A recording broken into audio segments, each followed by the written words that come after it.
What's up? What's up? How's it going? This is ChatCOMBAT. I am Renz Davis, and this is Vincent MMA Live. What's up, guys? We're here with a very special guest again, Nick Drossos. In my opinion, the best self-defense coach out there on YouTube. If you haven't checked him out already, please do. I've learned a lot from him, and he's just an amazing man. Thank you for being here, Nick. How are you? Welcome, buddy. Thank you so much for having me on. It's always like, you know, I hear that sometimes, you know what I mean? Like, I'm not the type to like boost my own, you know, but every time I hear like I'm in the top of what I do and what I teach, it always makes me feel proud.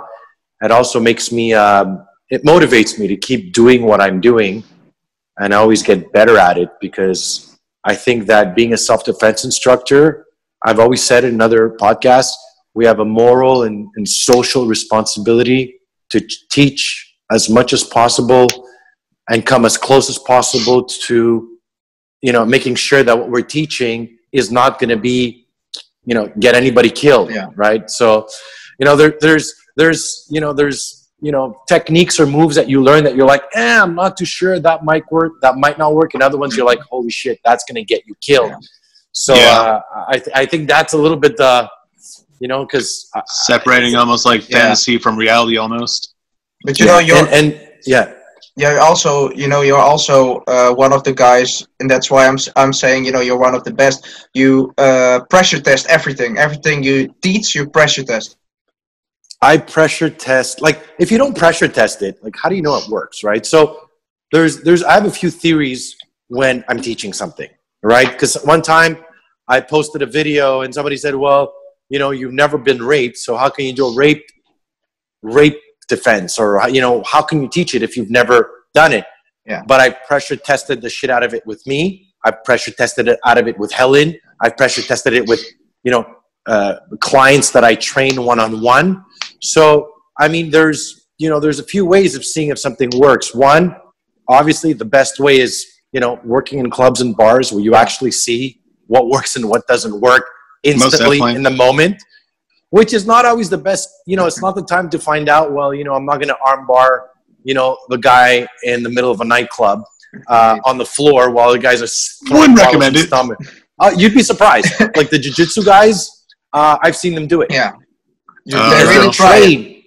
They're trained and they're conditioned to shoot. So even if like their instinct kicks in, right? And I remember in one of the clubs I trained, it was a jiu-jitsu guy, and he's like, I can't remember what belt he was, and he's like up to me, you know, I do jiu-jitsu and this and that. And I remember before the night, I'm like, you know, it's great, but like I just want you to know, like, I mean, you know that, you know, you won't be able to like do your jiu-jitsu here like full out, like the way you do it, you know, in your training. So I still remember like it was yesterday. I was like 21 or 22, or I'm at the club, fight breaks out, you know, lights are fucking blazing, you know, music. You don't see a thing, indeed. You don't see a thing. You don't even know who's, at one point when you're in the middle of a fight, you're like, you have a second to like, who's fighting, who's not fighting, who's good, who's bad. And at one point, like anybody comes close, you just start whacking them. But that's I was talking to Vincent about that, Yeah, but that's when you started your bouncing career, right? Yeah. At that age. And it's funny because when I started it, it was the most, you know, and we talked about it before, Vincent. I tell people, if you're going to teach self-defense, go out there and do at least security.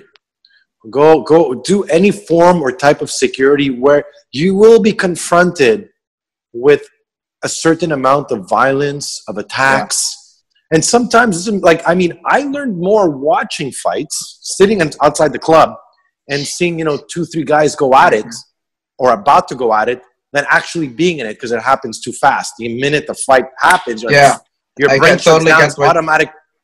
Yeah, go ahead. Yeah. No, I totally get what you're saying. Indeed, you know, in competition, it's the same. You know, sometimes you land a combination, and your coach says, right, you know, great combination, but you yourself don't know that. And that's in competition, even. You know, when it's, you know, in real violence, you know, in the streets, like I'm always saying, you know, like, you know, in real self-defense, not just two drunk guys going at it, but, you know, a real attacker coming at you. You know, your adrenaline is off the charts.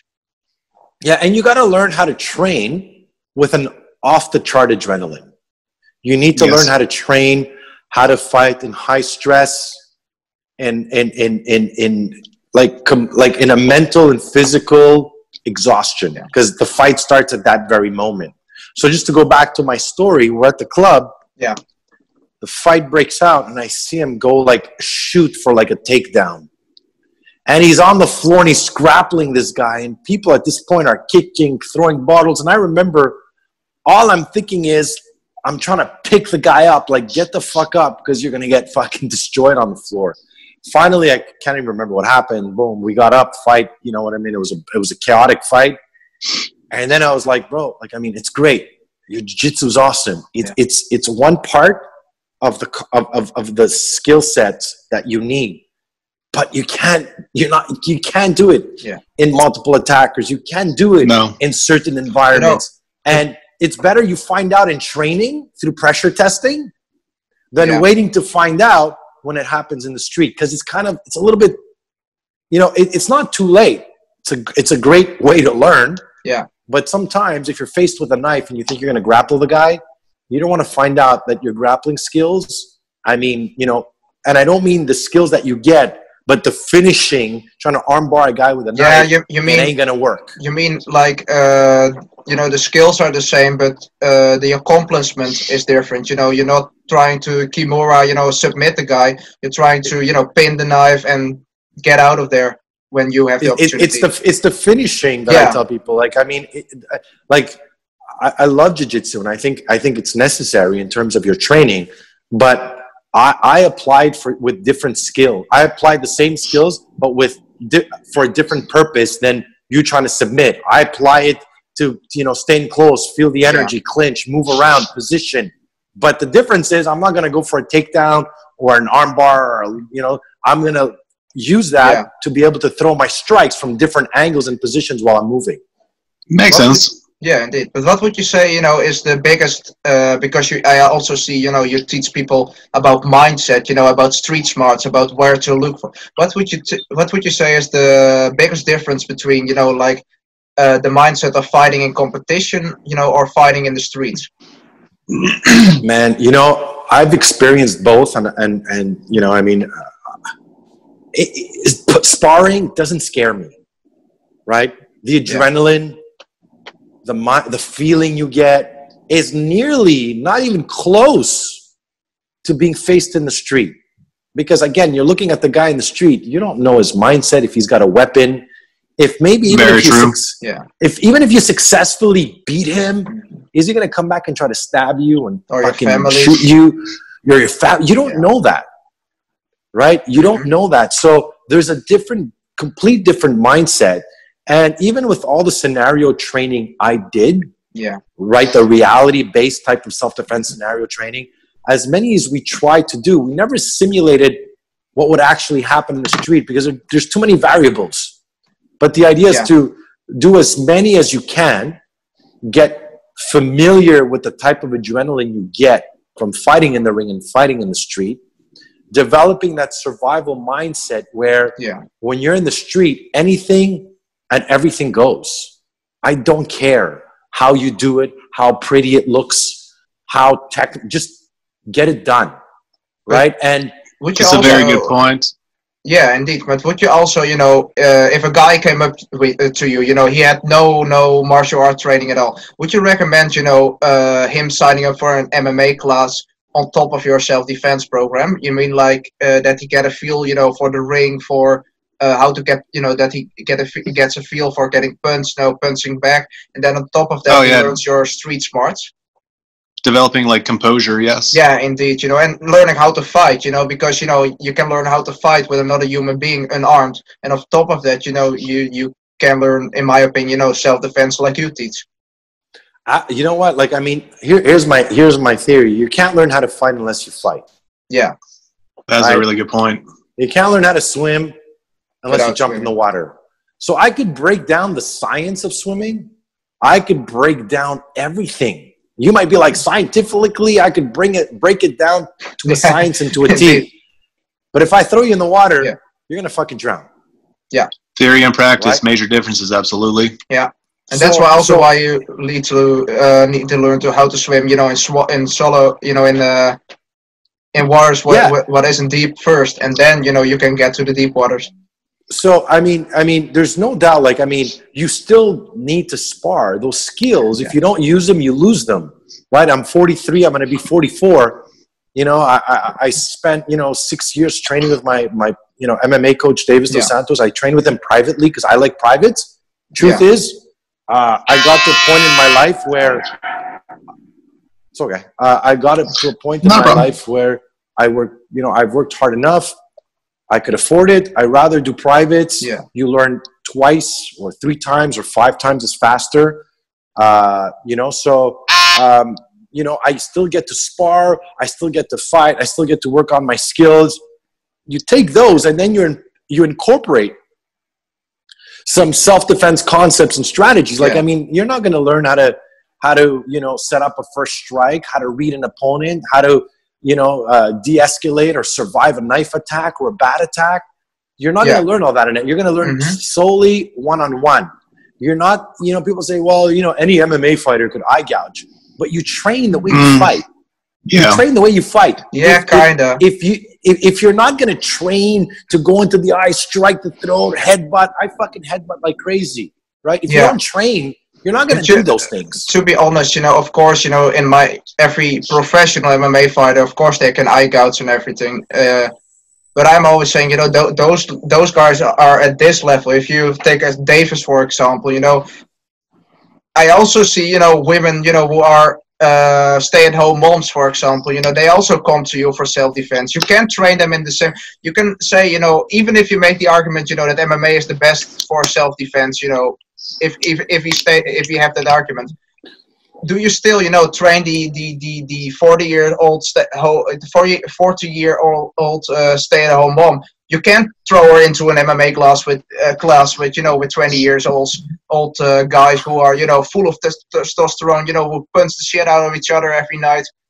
Well, I mean, you can. It's just going to be a very. You can, but it's going to be very. Look, you know what? I'm 43. I mean, I got hit in the jaw yesterday, and my jaw hurts a little bit. I have my shoulder, rotator cuff, concussions, broken ribs.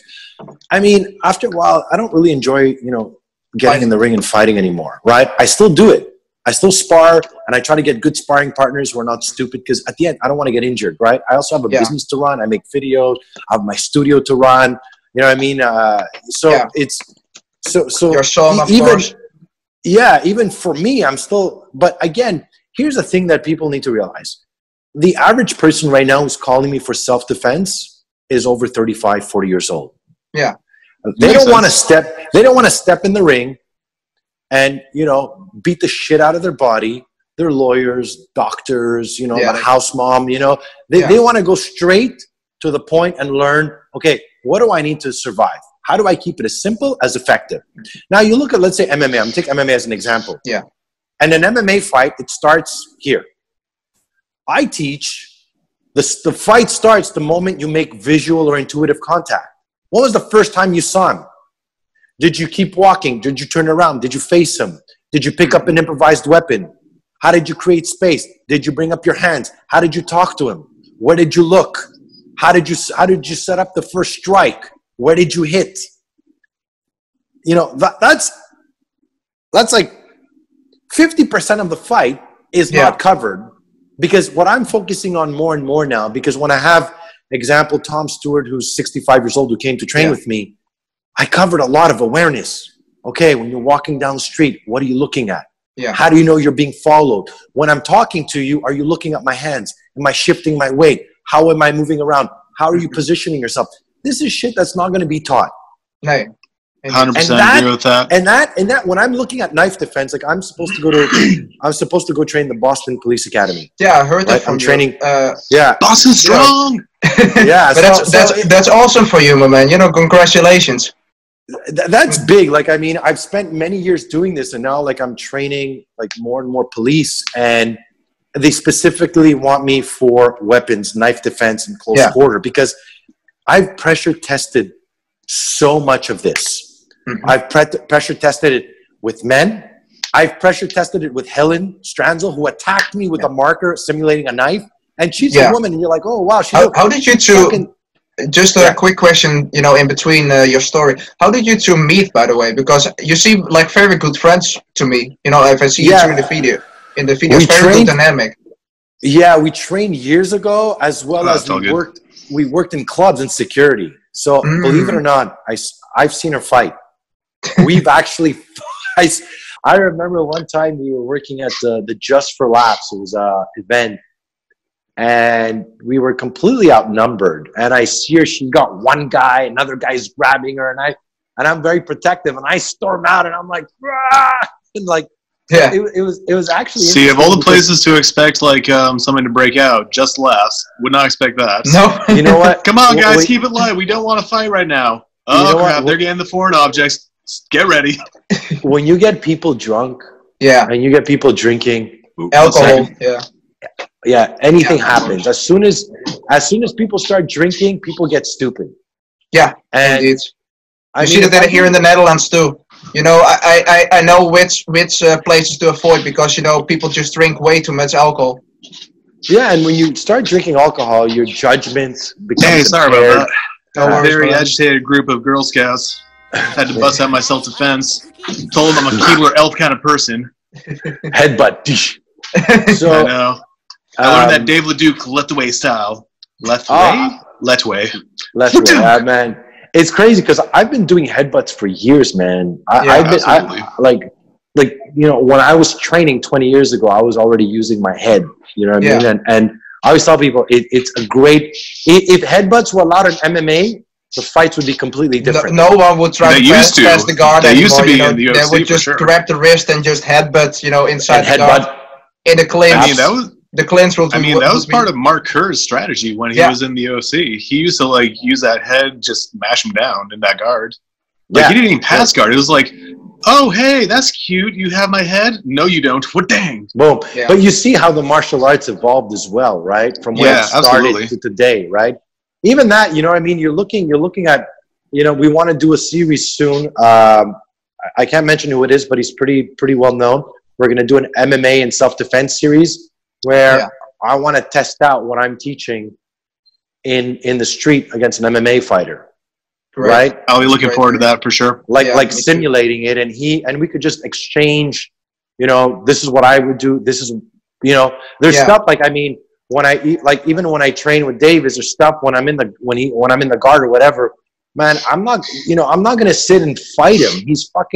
I'm gonna start smashing his balls. I'm gonna headbutt. You know, whatever I get, I'm just going to go and attack, because I'm not going to fight. You know what I mean? I'm not going to fight the other guy's fight.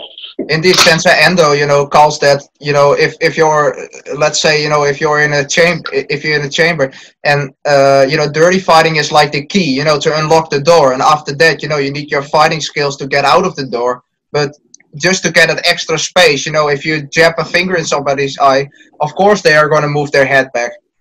For example. Yeah, and then it opens for something else. And again, the rebuttal comes to it, and I've heard other people say, well, an MMA fighter could do that also. But they don't, because I've trained with them. Yeah. They don't do it because they don't train for that. But right? Also, they don't train to elbow behind the head. They don't train to, like, there's certain things that, I mean, I would fight completely different in the street than I would in the ring. And even what I do is when I spar MMA, I sometimes, like, as I'm doing my strikes, I'm just in my head, I'm like, okay, I'd grab the balls, I'd elbow here, I'd strike the throat here, I'd hammer fist up there, I'd hit him behind the head, I'd kick him in the balls here. But you're also a great advocate, you know, for open hand strikes. How did you love those, you know, right away, or did you found later on that they were very useful? I loved them right away, man, because I find, like, from a natural position, whether I'm here, I always found it was like, I'm not even making a fist. Like, my hand is flying that fast. And I'm able to strike from a natural position. Right? So, but you also, you know, you almost box with, like Bas Rutten also used to do in the day, you know, in Japan. But that was mostly because of the rules. But if I see, you know, you train, you just box, you know, but like you throw not a hook with your fist, but, you know, with your there's no difference. Like when I box, I'm same thing. Like boom, if I hook, it's no different. I'm just keeping the hand open, right? And at the same time, I train sometimes to like palm and go into the eyes, palm and strike with the thumb into the eyes. Yeah, but again, I try to keep you know, these techniques. You know, you also that's what I'm saying. You know, you is there a difference for you? You know, when you're teaching a fit young guy, you know, like 25-year-old, you know, who is already boxing. What is the difference in teaching manners, you know, if you train a guy like that, or a 40-year-old woman who, you know, who goes to you for, you know, because she doesn't feel safe at night when she walks to her car, for example? That's a great question. So the method that I teach, the techniques, are more or less the same. Or else imagine I would need one for a kid, one for an adult, one for a woman. The only thing that I like, if I'm training a woman who comes to me for the first time, first, I'm going to just teach her how to be aware, right? I'm going to work on the awareness aspect. I'm going to work on the distance aspect, knowing how to manage distance, how to go preemptive, where to strike. If I'm training a guy who's 25, let's say, and he's like a full boxer, well, I'm going to be like, you know what? Okay, let me see you box. Okay, now let's just try open hand. Bam, bam. Just get comfortable with hitting open hand. His type of training is going to be a little bit different than the woman. It's going to be more catered to the type of attacks a woman's to face than a man is to face. Yeah, that makes perfect sense. The concepts are the same. It doesn't change, or else, I mean, in 3 months, you can learn everything I have to teach you. In 3 months. Then that's also very honest of you, because most self-defense coaches, you know, they act like they have all these secret techniques.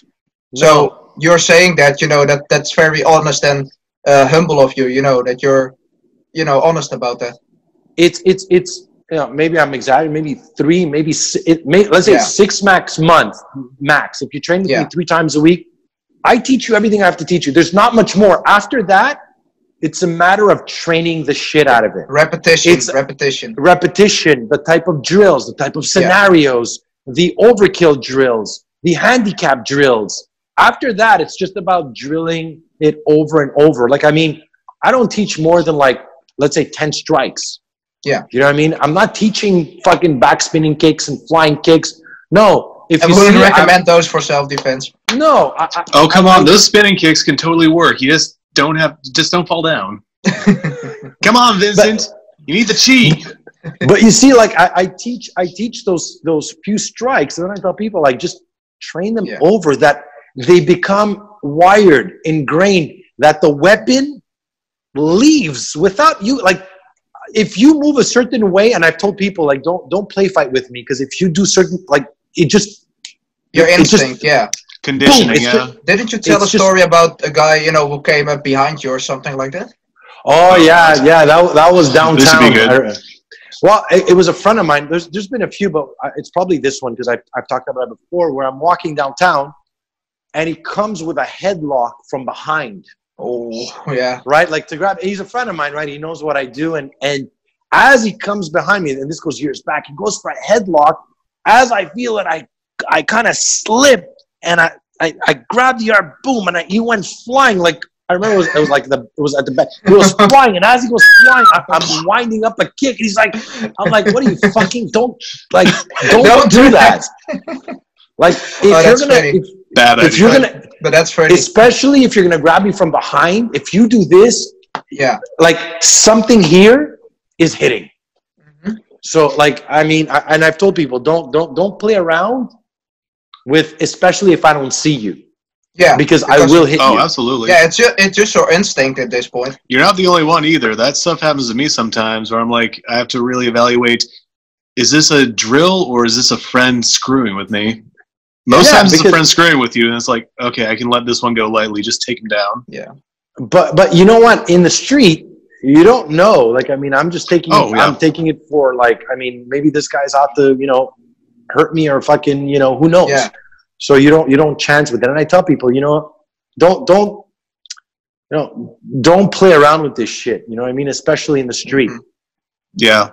But, you know, for people who never really experienced violence, you know, if you see that those in the beginner classes, for example, they are, you know, really they laugh about it because, you know, they're uncomfortable with it, you know, and you see that everywhere, you know, so you see that especially in self-defense classes. But going back to the Boston Police, you know, that you're going to teach, Renz also had a question on, you know, on police reforms and police training, on your opinion about it. Isn't that right, Renz?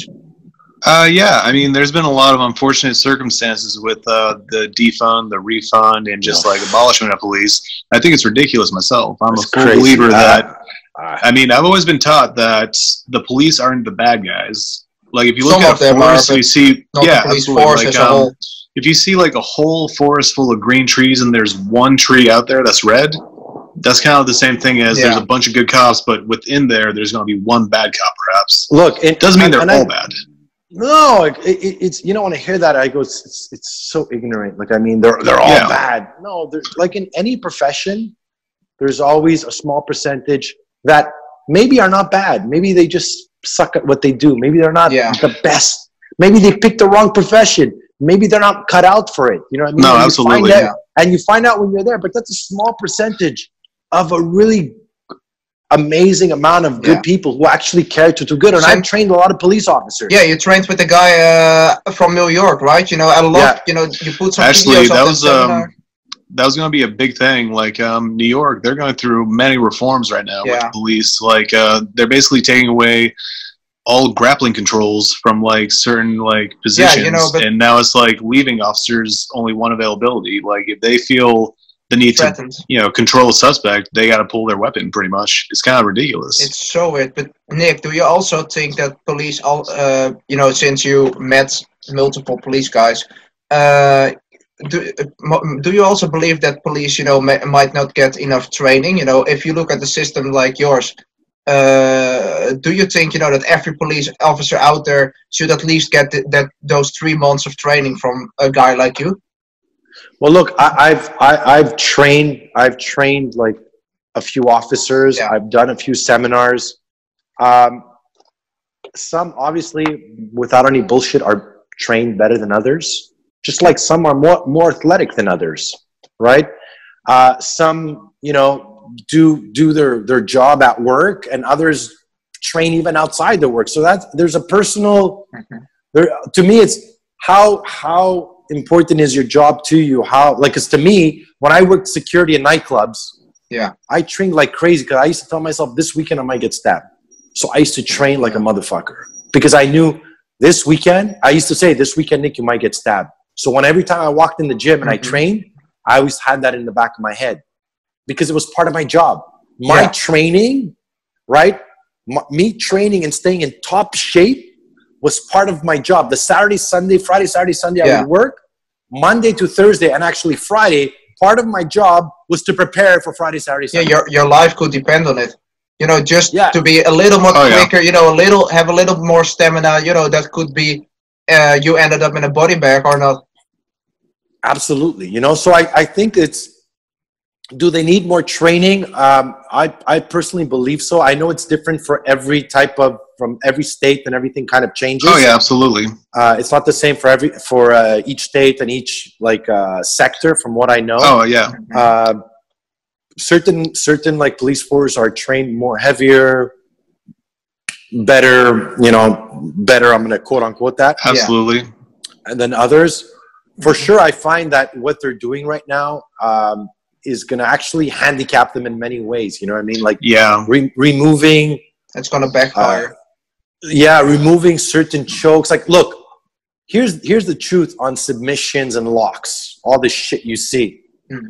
It works if you're 4-on-1 and the guy's not resisting. Yeah. The instant the guy's resisting, if you haven't struck him, if you haven't created damage, if you haven't hit him to slow him down, you're never going to put him in any of these type of locks or submissions. I know because I've trained them. I've tried them in clubs. They don't work. Right? Yeah. They only work if the guy wasn't fighting. It's a 19-year-old kid and we're 3 guys and he's like, okay, I'm sorry. Oh, okay, you know? But if the guy's fuck you and he's swinging and he's punching, a lot of those, you know, let me get him here and let me get him there. No. Yeah, you mean like they get taught in police work, yeah. The choke was actually the most efficient and effective I've seen. But you know, that's also in jiu-jitsu, that's also why most submissions work on the ground, because you have your legs to control somebody, and if you're on top, you know, you have your weight to control somebody, and then you can, you know, put on an armbar, let's say.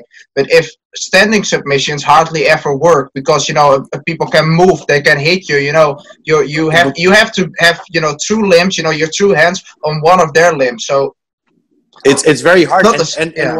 And the fact that you have the ground becomes your trapping tool. Yeah. Right? Mm-hmm. So that's why you could do it. Standing up, it's very hard. Right? Yeah. Like when I did security, I learned a lot of this shit. Right? It never, ever... Yeah. I've never done any. The only one I've done, and I say it, is the cross thing to the face. You mean you mean like on the nose? Yeah, on the nose, on the jaw. I've choked people out. That's as far as it went. But in terms of wrist lock, bringing it down, but that's also because you have somebody's neck. You know, if you have a real standing choke, for example, you know, you already have broken their posture. Yeah, that's and again, it happened because we're two on one or 3 on 1. It's not as easy to get to the guy's back and put on the choke unless you struck him. Like if I hit, boom, and I clinch, and then I move around. But other than that, it's a lot of these submissions are not as easy as they make it sound or look, right? So it's interesting how it's going to play out, because like if you start taking out certain parts that actually the officers need to control the situation, well, what's their go-to? Right? Then they're going to have to lethal force. Then they're going to have to turn around. Then they're going to have to turn around and strike. But if they strike, it's going to be like, oh my God, he punched him. Look what he did. Yeah. Well, I can't do a submission. But you know, that's what I always say. You know, 2 high school wrestlers, you know, they like 17-year-old 2 high school wrestlers, you know, they can control somebody better, you know, when they get them on the ground than 2 police officers, because like you're saying, they get taught, you know, to have his arm here, have his arm there. But if you know, can just plant somebody on the ground with 2 on 1, then, you know, 2 on 1, then wrestling works great. But if it's 2 on 1, you know, and that the one guy goes for a takedown, you know, you're gonna lose against 2 people. And then just add a knife in there, it's a disaster.